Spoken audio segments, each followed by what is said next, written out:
Multi level marketing antara harapan dan kenyataan. Benarkah multi level marketing adalah jualan door to door atau sales? Multi level marketing adalah bisnis yang tidak bergengsi. Multi level marketing hanya menguntungkan orang-orang yang pertama gabung. Yang bergabung belakangan pasti rugi. Multi level marketing adalah bisnis yang menipu. Benarkah demikian? Banyak pertanyaan mungkin yang Anda terima selama ini kan. Apaan MLM? MLM itu kan bisnis penipuan. Betul nggak? Anda bisa jawab? Nggak bisa bang, paling gue cuma bisa ngotot. Bukan, anak aja lo, bukan. Kenapa bukan? Nggak tahu, pokoknya bukan. MLM itu kan bisnis yang nggak jelas. Siapa bilang jelas? Nggak jelas, jambak-jambakan. Kasih tahu dia.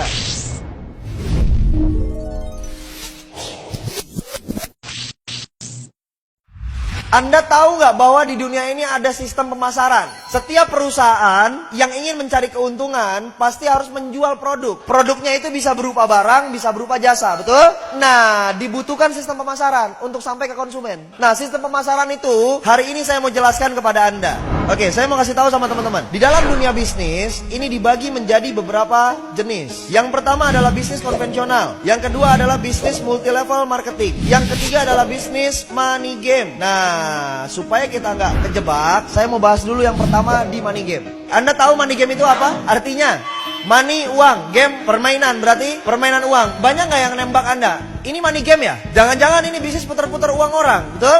Anda harus kasih tahu, Anda harus sadar. Kita harus tahu bahwa money game itu punya karakteristik, punya identifikasi. Yang pertama, money game yang pertama, sudah pasti tidak ada produk. Tidak ada produknya. Jadi kalau perusahaan ada yang nawarin tanpa produk, pasti money game. Perlu nggak dicari tahu lagi lebih dalam? Nggak perlu, tinggal. Paham? Ada produknya nggak? Nggak ada, sudah. Tinggal. Identifikasi yang kedua, ada produk tapi harganya selangit. Contoh, produknya harganya selangit itu dibandingkan sama produk-produk yang ada di pasaran. Contoh misalnya odol. Odol biasa beli Pepsodent berapa harganya? Goceng, ceban gitu ya. Nah, ini ada perusahaan misalnya, dia punya produk odol juga. Harganya berapa? 50.000, 100.000. Apa kelebihannya? Pas sikat gigi, giginya jadi emas. Paham gak maksud saya nih? Jadi harganya terlalu berlebihan, terlalu jauh. Produknya misalnya air minum, air mineral. Air mineral biasanya berapa? 5.000. Ada gak yang jual sampai 50.000? Itu money game, itu identifikasi money game. Yang ketiga, sebenarnya tidak ada produk, tapi pura-pura ada produk. Biasanya sistemnya cicil atau tabung. Misalnya contoh, perusahaan itu menawarkan Anda produknya emas, tapi nanti dapat barangnya tahun depan. Jadi setiap bulan Anda taruh uang dulu. Perusahaan itu menawarkan travel, perjalanan umroh, perjalanan haji. Sifatnya tabung tiap bulan. Kapan dapatnya? Ntar 2 tahun lagi, ntar tahun depan. Nah, itu hati-hati, itu money game. Pura-pura ada produk padahal produknya nggak tahu kapan adanya. Produknya nggak jelas. Paham? Dan ini udah banyak di masyarakat. Jadi 3 identifikasinya. Anda ketemu sama perusahaan seperti ini yang nggak ada produk atau produknya harganya selangit, atau nggak ada produk tapi pura-puranya ada produk dengan cara mencicil atau menabung. Sudah, tinggalkan. Itu bukan perusahaan yang benar. Paham? Oke. Kemudian konvensional, ini yang terjadi di sekitar kita. Pasti ada warung atau toko di sekitar Anda, betul ya? Nah, konvensional ini sistemnya begini. Semua perusahaan tadi saya bilang, semua perusahaan pasti sifatnya melakukan penjualan, betul? Yang dijual apa? Produk. Nah, barang tersebut pasti diproduksi dulu kan? Di mana? Pabrik. Dari pabrik, apakah langsung ke konsumen? Tidak. Dia lari dulu ke distributor besar. Dari distributor besar, dia lari lagi ke distributor kecil. Dari distributor kecil, dia lari lagi ke agen-agen. Dari agen, dia lari lagi ke warung-warung atau toko. Dari warung-warung, baru dia lari lagi ke konsumen. Paham? Oke, yang saya mau tanya, konsumen tahu nggak ada barang yang di warung, ada barang di agen, ada barang di distributor kecil, di distributor besar? Taunya dari mana? Harus ada iklan. Bayar nggak iklan? Mahal nggak bayar iklan? Mahal, betul? Terus dari pabrik ke distributor besar, ada nggak biaya distribusinya? Ada biaya pengiriman? Ditambah harganya? Contoh misalnya ini harganya 2.000 dari sini, 2.000 perak. Sampai ke distributor besar, dari distributor ke distributor kecil, harganya tetap 2.000 atau berubah? Berubah jadi 4.000, betul? Dari ini ke sini, dari distributor kecil ke agen, berubah lagi jadi 6.000, 8.000 misalnya, betul? Dari agen ke warung, sudah nyampe angka 12.000. Dari agen ke warung, dari warung ke konsumen, harganya jadi 20.000. Paham nggak? Padahal modal awalnya berapa? Nah, kelebihan itu banyak dibagi-bagi. Menjadi jalur distribusi, menjadi jalur iklan, menjadi jalur marketing. Itu di jalur apa? Konvensional. Semua warung begini. Semua barang yang ada di sekitar Anda begini prosesnya. Rokok begini, sampo begini, sabun begini. Paham? Oke. Saya nggak banyak bahas di situ. Yang saya banyak mau bahas adalah nih, multi level marketing.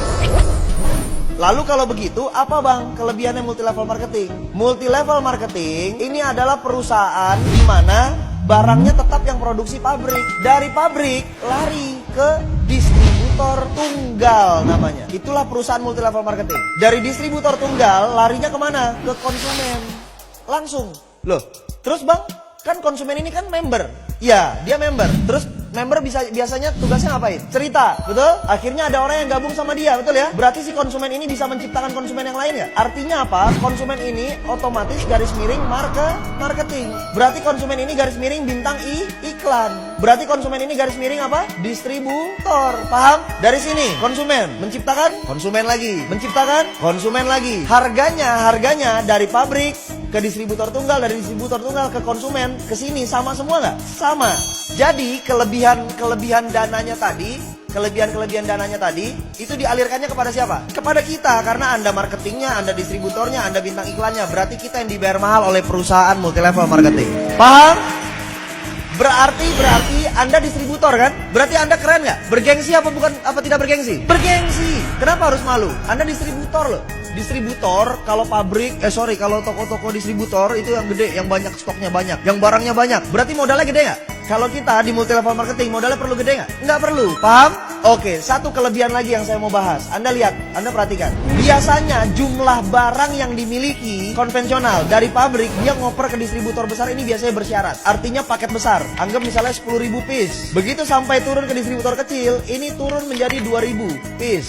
Dari sini turun ke agen misalnya 500. Ke warung-warung misalnya 100. Ada batasan jumlah barang yang dikirimin, stoknya. Berarti pertanyaan saya begini, si warung ini bisa nggak lebih kaya daripada agen? Nggak mungkin, orang jualannya cuma 100 tiap hari. Agen jualannya 500 tiap hari. Mungkin nggak dia lebih kaya daripada ini? Tidak mungkin. Agen mungkin nggak lebih kaya daripada distributor kecil? Tidak mungkin. Distributor kecil mungkin nggak lebih kaya daripada distributor besar? Tidak mungkin. Betul?